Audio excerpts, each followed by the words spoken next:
the Flow Television Network. You can download that app as well to your smart TV, the Flow Television Network, on your Roku TV, Apple TV, Android TV, and on your Fire TV. What time is it? It's time for you to be happy, especially around the holiday season. So last week, we talked about the latest Andre 3000 album, the Flute album, New Blue Sun, and the mixed reviews that came along with it. Now, of course, yours truly loved the album. Some loved it, some like it, some dislike it. But I was thinking about it. I was having a conversation with a friend of mine the other day. And we were talking about the Dre 3000 album. He was making an entire album playing the flute, right? And the other person didn't like it. He wanted the old Dre 3000. He wanted the old Outkast, the Southern Playlist, the Cadillac Music, Dre 3000. But I gave him my assessment to his commentary. And I asked him, put yourself in his shoes. He spent years and years and years making other people happy. Has it ever crossed your mind that you wanted to do something that's going to make you happy? Because see, as human beings and as people, we spend a lot of our time, of course, because this is what time it is. We spend a lot of time making other people happy that we don't take the time to make ourselves happy. And that can cause a lot of stress, anxiety, even depression at times, because you're too busy being a people pleaser. Have you ever did everything for everybody, whether it's your family members, whether it's your friends, your circle of colleagues, and you put everybody first except for yourself? What is it that you want to do that's going to make yourself happy? You spent all this time, you spent all this energy making other people happy because you was too afraid to be on their bad side. You did everything that you could to be on their good side. And sometimes we got to take ourselves into the equation and do things that's going to make us happy, or else we're going to be in a dark place mentally, because it's all a mindset, people. It's all a mindset. So going back to Dre 3000 and many other artists that came before and after him wanted to do things that they always wanted to do for a long, long time that's going to make them happy, that's going to bring them joy. So think about that in life. Do something that's going to make you happy, that's going to bring you joy, and that's going to keep you in a great mental space. So take the time. Take the time to do something happy for yourself. It could be painting, it could be skating, it could be doing a good deed like Simone did offline. She did a good deed. I'm not going to tell you all the details on what happened, but because it's kind of funny. But she did a good deed. And I did too. I did a good deed a few days ago, but I don't have enough time to really go into it. I share that with you on next week's show. So you got to tune in for that. But once again, people, take the time to make yourself happy. And that is what time it is. Right here on the Mental Space with Sean Garvey. News and Talk 1380 WAOK. We got news coming up at the top of the hour. Once again, tonight's topic is going to be on anxiety. All right. And we're going to get to our guests in the second hour of the Mental Space with Sean Garvey. But how did this topic come about? A few weeks ago, my executive producer, Simone, and she doesn't want me to put her on the spot tonight, but sometimes we do. We do put certain people on the spot tonight, especially if it's my team, especially if somebody that's on my team. And Simone's been very candid about me and candid about herself, including something that she on again, off again deals with, and that's anxiety. And I said to myself, Simone, this could be a great show idea topic to discuss, especially when people are dealing with some form of anxiety. And there's different forms of anxiety that our guests are going to break down in the second hour of the program. But who in here, or who is listening right now on WAOK and watching us on the flow, who is dealing with anxiety? We're a few days away to Christmas, and we got so much stuff going on. And even personally, myself, I've had people lashed out at me a few days ago. It's only just been a couple of people lashed out at me. I might get into it later on in the program. I have no problem sharing it with my listeners, because this is a safe space for everybody, including myself. But I want Simone to know that this is going to be a very educational show that may not only help me, that may not only help our guests, but may also help you, Simone. So in just a few moments, we're going to talk to mental health advocate Littel Fields. He is in the studio, along with Amanda McIntyre, licensed clinical social worker and clinical director for the Sanctuary Care and Counseling Center. We're going to talk about the cause and effects of anxiety. What can we do to alleviate the problem?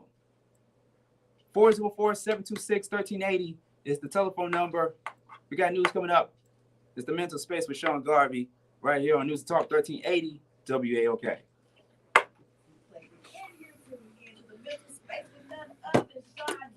Y'all always keep yourself and others in a great mental space, y'all. Make sure you keep it locked right here. News and Talk 1380.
streaming on the Flow Television Network on your Roku TV, Apple TV, Fire TV. You got the applause queued up for our special guest, executive producer Simone. All right, 404-726-1380 is the telephone number. Tonight's topic, the art of anxiety, the causes, the effects of it. What can we do to alleviate anxiety, or what can we do to manage it? Because, at a particular point in your life, you're going to experience some form of anxiety. You're going to experience it from a worst case scenario, a situation, or even from people. So we're going to break all that down. Joining with us in studio, I'm going to bring him into the studio. 30 years of experience in mental health and substance use service. In 2008, this man got an incredible testimonial story. He tried to take his life by suicide over stressful issues and circumstances, but now he is a certified addiction recovery empowerment specialist, a certified peer specialist for addictive disease. He's also a certified Christian counselor, certified Christian life coach.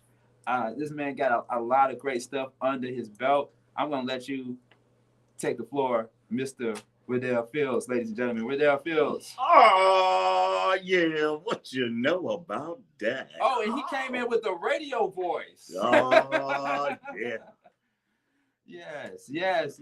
How is your mental health, Littel? Oh, man. Today it was jumbled. How about that? Jumbled to the point. Oh, yes. Jumbled. That's a very big adjective word. Oh, yeah. Oh, yeah. Because the brother man had to go here. He had to go there. He had to go everywhere. And then make sure that he stopped by here. I tell you, the brother man was busy today. He was at the Capitol today. Yes. The Capitol. Also, big shout out to the people behind the Capitol. Of course, they had the Mental Health Day at the Capitol at the very beginning of 2023, by the way. So that's a very big monumental event. But yes, you out here advocating mental health. Yes, sir. Yes, sir. Made that thing happen today. Was able to be with my senator, Kimberly Jackson from Stone Mountain. And she invited me to come to do and see a good old joint session of senators and representatives on the mental health gathering and also caucus. So they invited me to that, and it was good today. They talked about an empath sort of like system, and it has to do with taking people in, making sure they are physically okay, medically okay, because we get mixed up sometimes with that. And but it was good. It was a good teaching today. It was really, really good. I love it. And also joining in on the conversation, she is a licensed clinical social worker with more than 19 years of experience in the field of behavioral health. From Chicago, Illinois, and relocated to Northern Virginia. She is also a clinical director for the Sanctuary Care and Counseling Center, and she's here to talk about anxiety as well. Joining with us is licensed clinical social worker Amanda McIntyre. Amanda, welcome to the mental space. Yeah, Amanda. Good evening. Thank you so much for joining with us. I know you have a lot of work on your hands there. Being in the field that you are in, how is that going?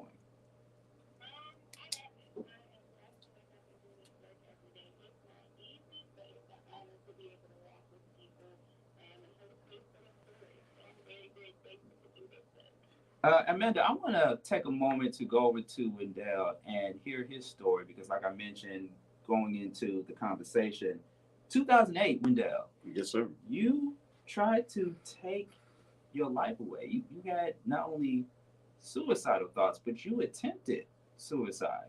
Yes, sir. Yes, let's talk about that. Share us that story. Well, this brother man here weighed 2 pounds, 10 ounces when he was born. So people already sort of like labeled me. And in that labeling went into me growing up and not thinking much of myself. So in this, the brother man started getting those touches at 4 years old.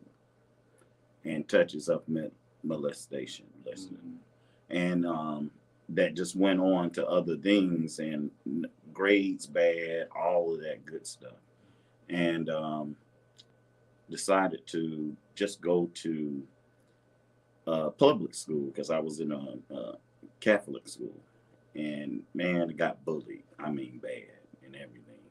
So, bring a story to like where we going on now. Well, the brother man had gotten married.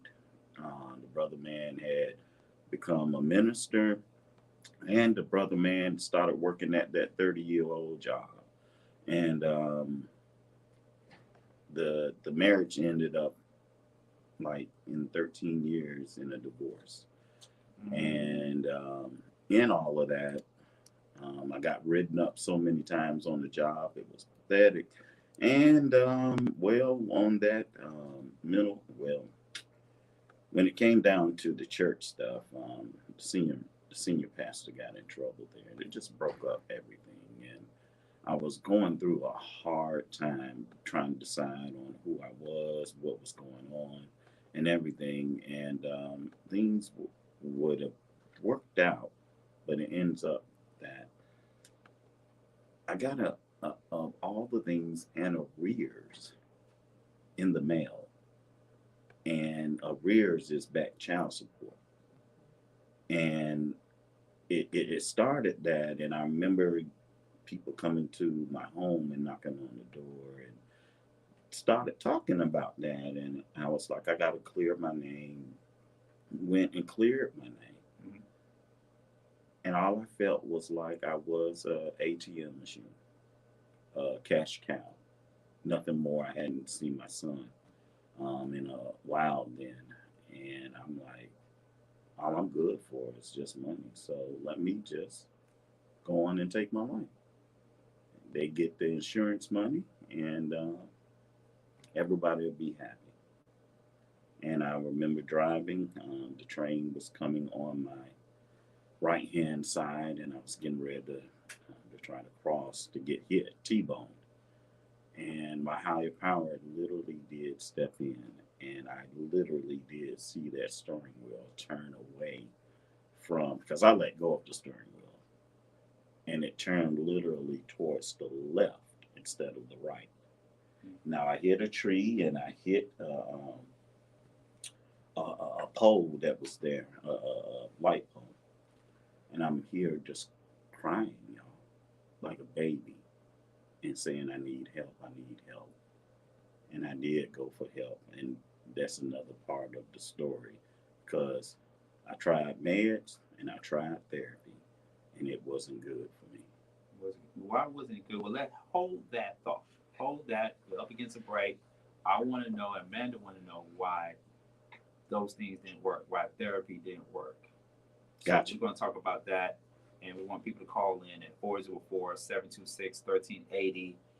What Dale feels is sharing his story. We're talking about one thing after another, after another, after another. Let's unpack that. I want to go back to a few things that you said when we come back from the break. You are listening to The Mental Space with Sean Garvey, News Talk 1380, WAOK.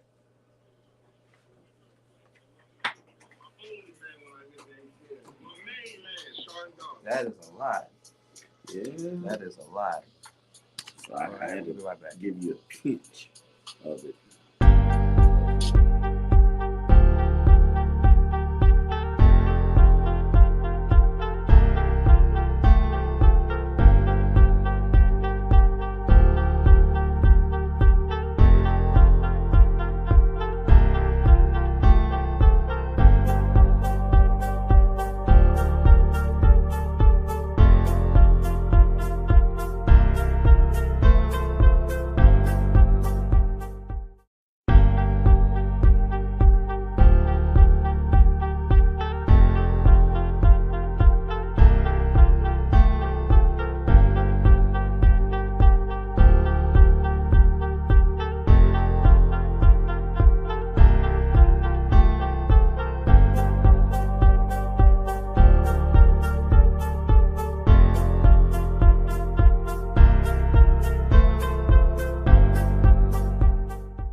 molested at a very young age, which was very traumatic for you. Been bullied by other folks, other people. And then later on in adulthood, you got married, then got divorced, got hit with some mail. You turned into a particular individual where people or people in your circle wanted money from you. You said it yourself, you illustrated that you became an ATM machine, and then you attempted to take your own life. You also said before the break that you seek therapy. You also seek taking some medical or medicine that you also said didn't work for you. So why didn't, I want to start with therapy first, because we always talk about people going to get help, going to get therapy. Why didn't therapy work for you, or at least at first, did it help you? Well, for me, when I first went into therapy, it was more like everybody remembers, hopefully, Coming to America. The first one, Eddie Murphy is trying to get to know his supposed bride to be, and he asks her a question, something like, "Hey, what's your favorite color?" And she says, "What? Whatever you like." And it was like, no, I want to hear your individuality, and this, and she would always say, "Whatever you like." And when I went to therapy, that's what it was like. It was whatever I like. Man, I'm down to my last, and you telling me whatever I like to do or get back into the groove of doing. I don't have the energy for that. I don't have the mental capacity for that right now. And all you want to do is talk to me and let me talk. And I decided to leave it alone. And I'd rather be miserable. It was miserable from 2008 until 2018. I talked about during the segment that I just did about putting people first and not putting yourself first, and you having that mental capacity of making other people happy, but you were miserable on the inside. How long were you miserable on the inside? How long would you say? What did that time period look like? Now, before I tried to take my life, it was a long time. Afterwards, it was still there, but about 10 years with that, from 2008 all the way to 2018. And then things just changed for me. And by one person, that person by the name of Kevin Hines, he was talking about him jumping off the Golden State Bridge. And I identified with him. And he started to change my thinking about it. But 10 years, they say 10 years is how long an individual sometimes wait to get help. But all because of the trauma that I experienced back as a young person. They talk about ACEs. Have you ever heard about ACEs? I have, yeah. Adverse childhood experiences. Yeah. Though it was a lot in my life that helped with my thinking and feelings about myself. So, yes, sir. You also mentioned about your relationship with your child, with your son, and so you didn't have that father-son relationship with him For a little while. How did that make you feel? Less than a man. Like my fatherhood had been taken away, that my somewhat rights had been taken away to be a father. And that's how it felt. And my thinking was, it's taking everything from me.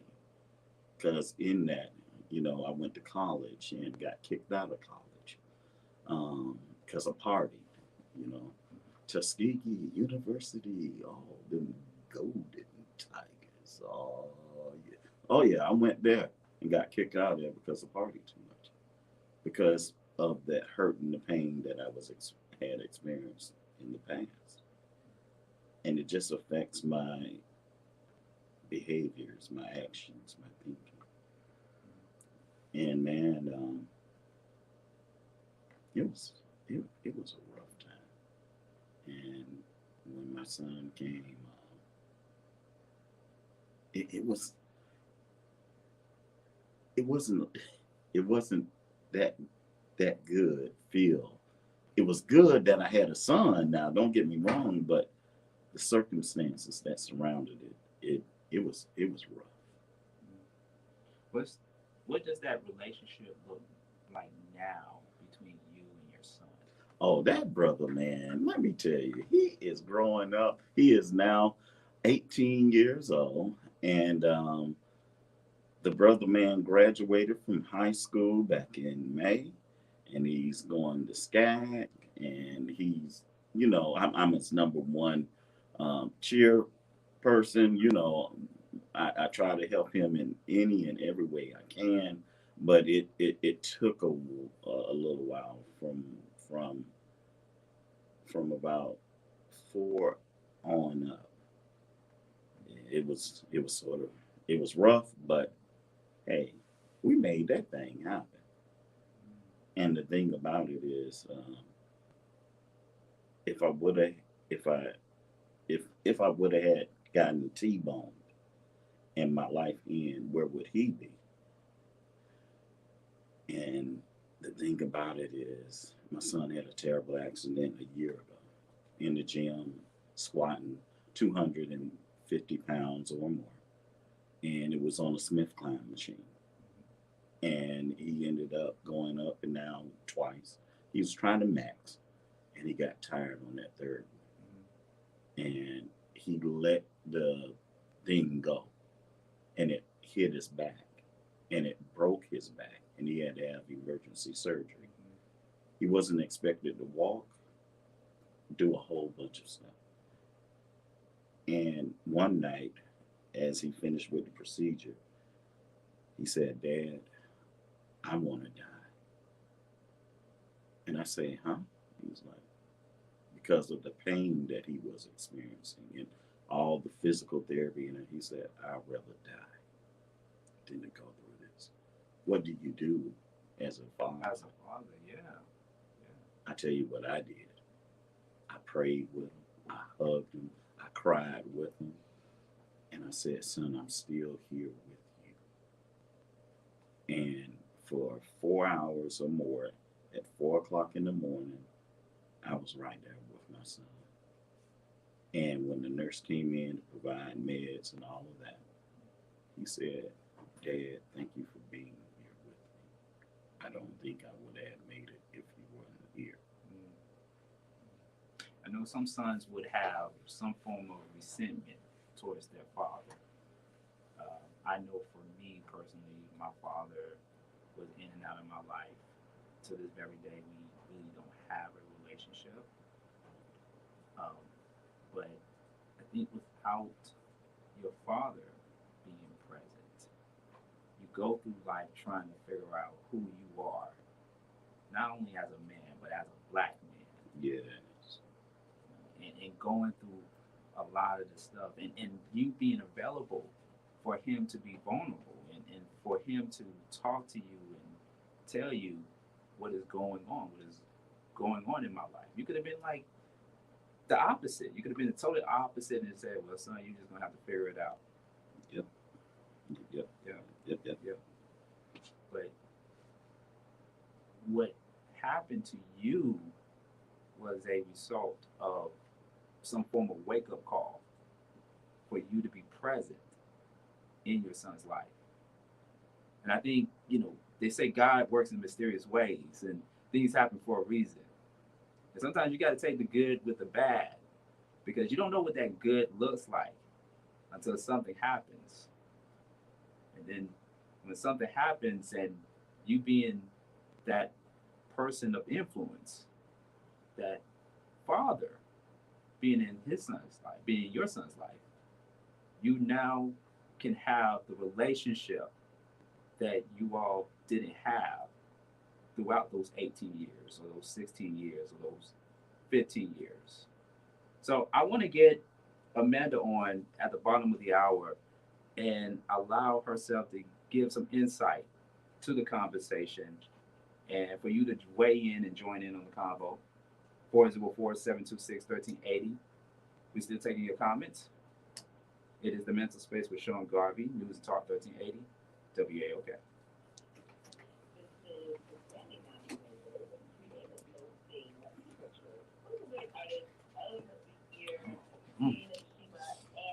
Whew. All right, we're going to take a break. Need to... Got one, two. That was heavy. Oh. We're going to take a break. We'll be right back.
Space with Sean Garvey, News and Talk 1380, WAOK.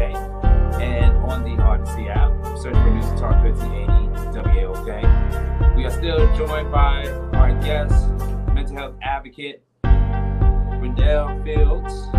of Wendell Fields Enterprise, LLC, business owner and mental health advocate. We are also joined by Amanda McIntyre, licensed clinical social worker and clinical director for the Syndicated Counseling Center. I'm going to go over to you, Amanda, for the callers, to the FC, as well as Todd. Amanda, I know you are taking everything in by listening to Mr. Fields' story.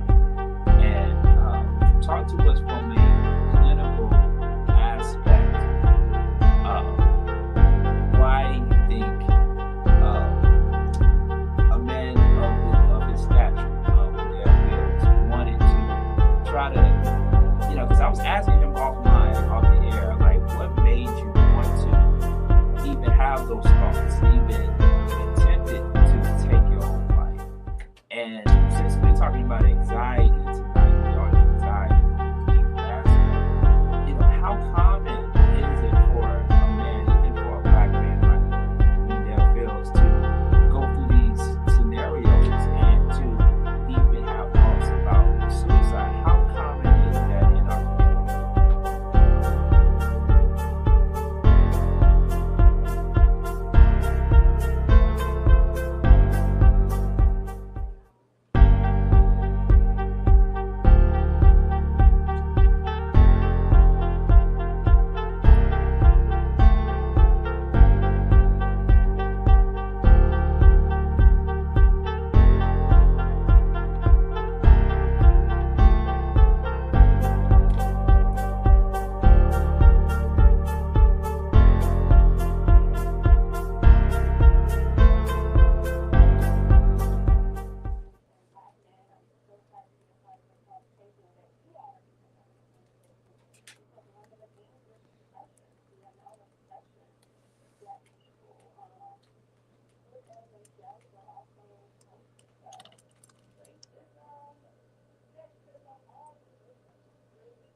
Okay. Any response to that, Wendell Fields? Well, as you're talking, it's like, yeah, I just felt like giving up. What could I offer? What value was I besides this money situation? And so, you know, that's what my mind consumed of like, I just want my pain to stop. Um, the marriage is over, the divorce is, here, and I'm reaping the benefits of it as far as, people are calling me for money on for child support. And I'm just like, that's all I am. That's all I'm good for. Well, if money is what you want, I got you. And that anger comes in and frustration, and it's like, I just want this to end now. And that's what I planned on doing. Planned it. Train would come by where I live, on schedule. And I just decided that was that day that I was going to take it. But you amazed me with what you said. And one thing that in Christian counseling, one of my professors by the name of Dr. Kirk, he said, change their beliefs, and it will change your thoughts. change your thoughts, and it will change their emotions. Change their emotions, and it will change their behavior. Change their behavior, and it will change their life. What is anxiety? As we're still in the studio with our guests, with Dale Fields and Amanda McIntyre. What is anxiety? Occasional anxiety is a normal part of life. Many people worry about things such as health, money, or family problems. But anxiety disorders involve more than temporary worry or fear. For people with an anxiety disorder, the anxiety does not go away and can get worse over time. And even the symptoms can interfere with daily activities such as your job performance, schoolwork, and relationships. Some of the things that Dale Fields experienced, and even myself.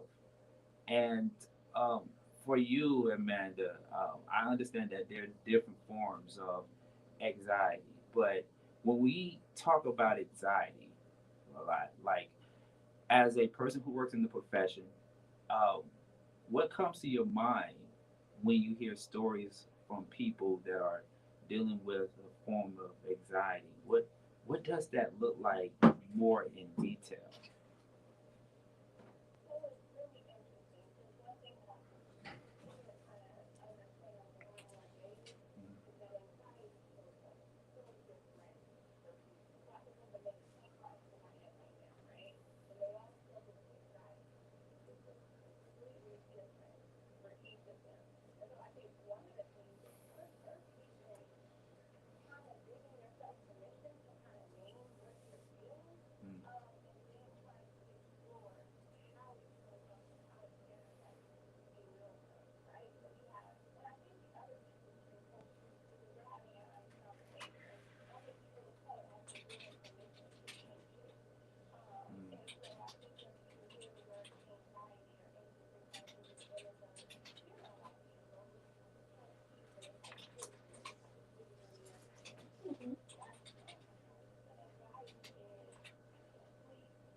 Hmm.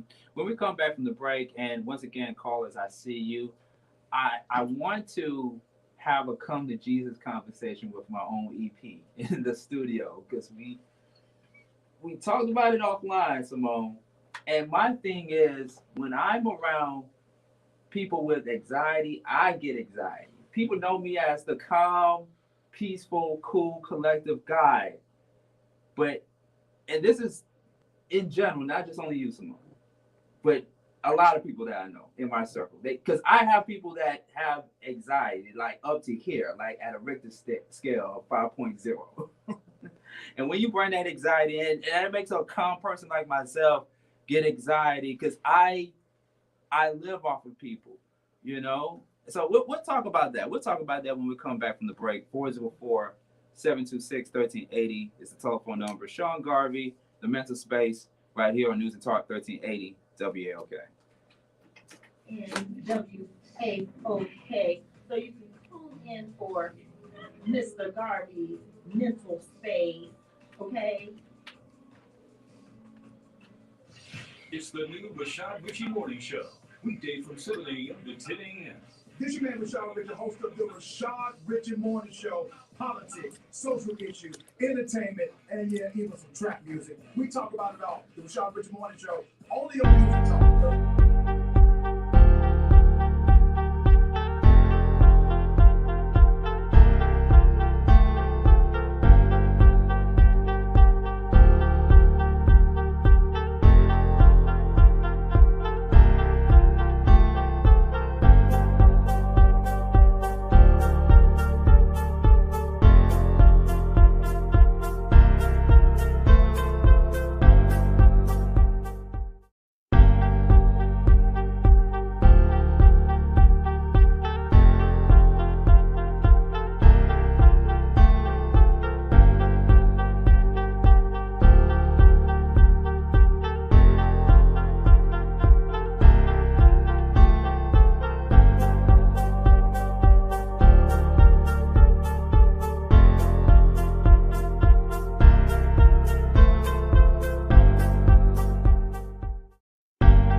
The Art of Anxiety, 404-726-1380 is the telephone number. Before the break, I talked about being around people that have anxiety and how that can rub on me as an individual, as a calm, cool, collective person.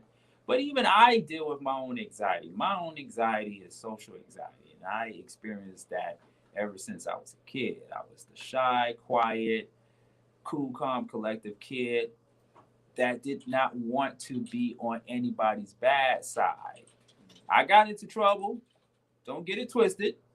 I got into trouble, and it was only because, you know, you get caught up. You get caught up with the wrong type of people in the wrong setting, and you're trying to be this quiet, keep to yourself type of person.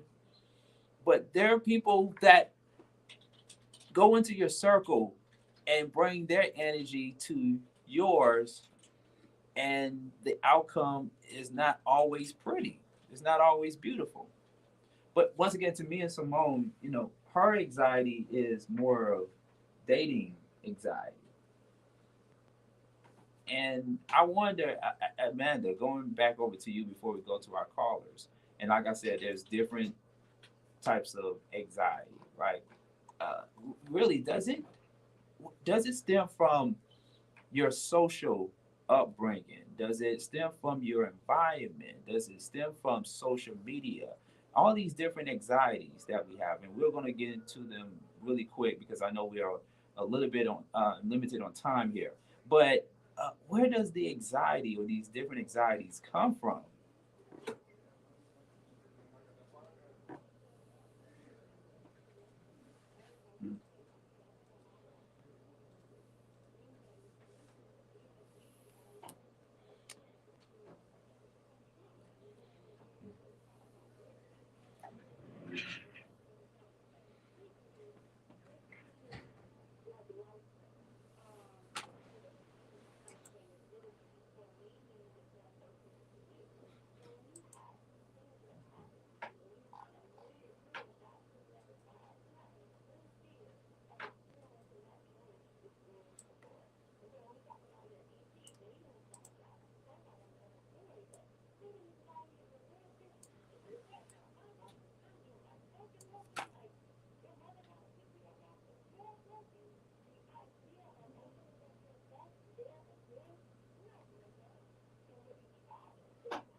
Mm. But my parents ain't anxious. Don't do that.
It takes time. It takes time, absolutely. Before we break down the different types of anxiety disorders, let's go to the phone lines at 404-726-1380 and speak to Dooley from Florida. Dooley, you there?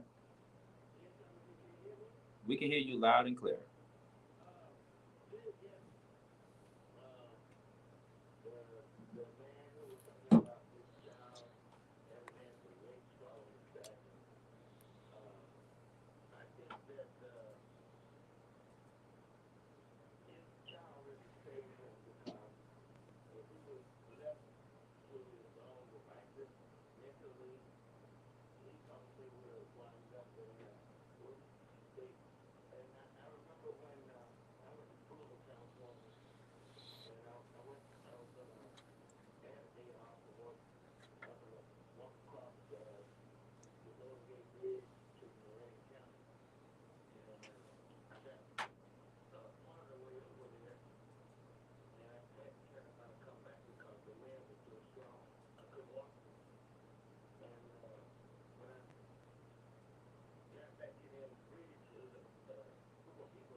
Okay.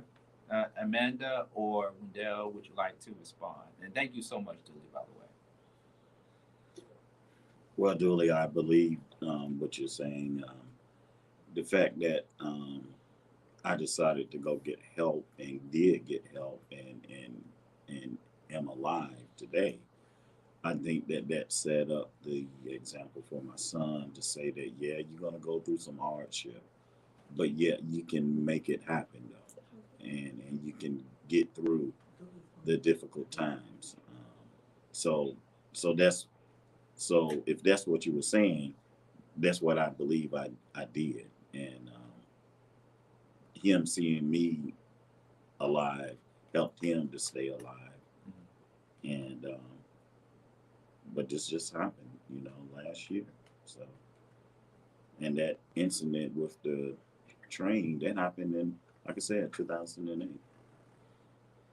Okay. Amanda?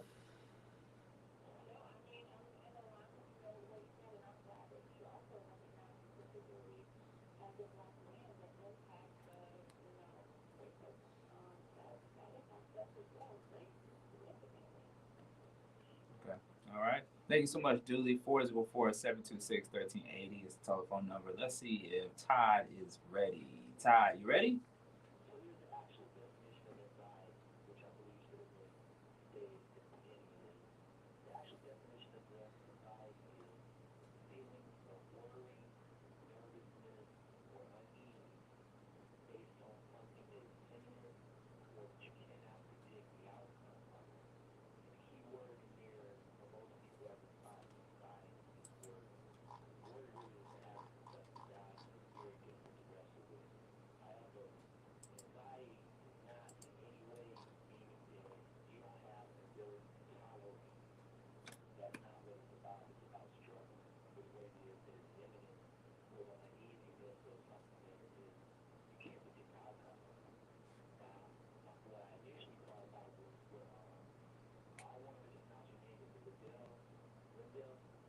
Wendell.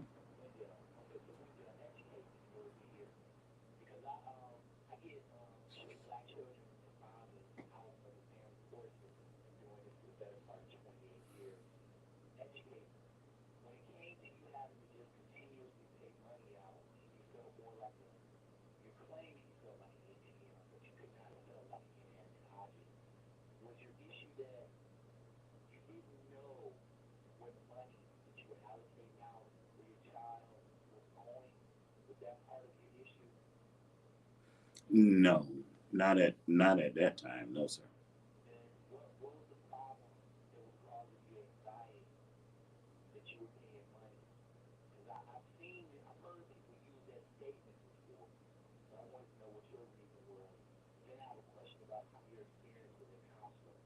Mhm. Well, for me, and I'm only speaking for me, the fact that I was giving out money to his mom, but yet I wasn't seeing him.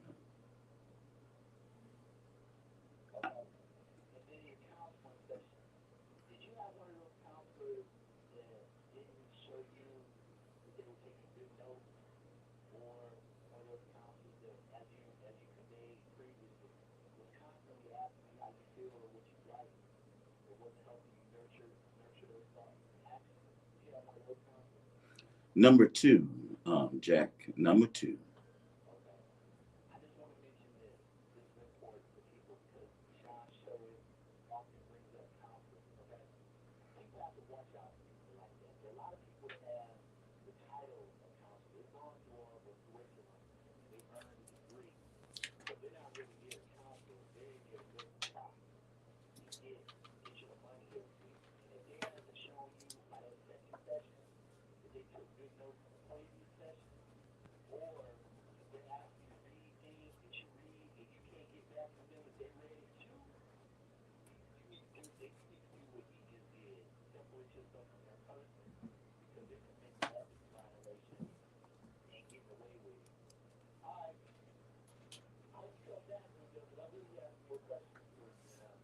Well, thank you for having me and talking with me, Doc.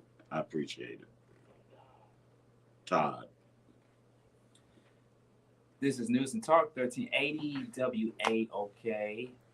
We're gonna go to a break and then we will be right back.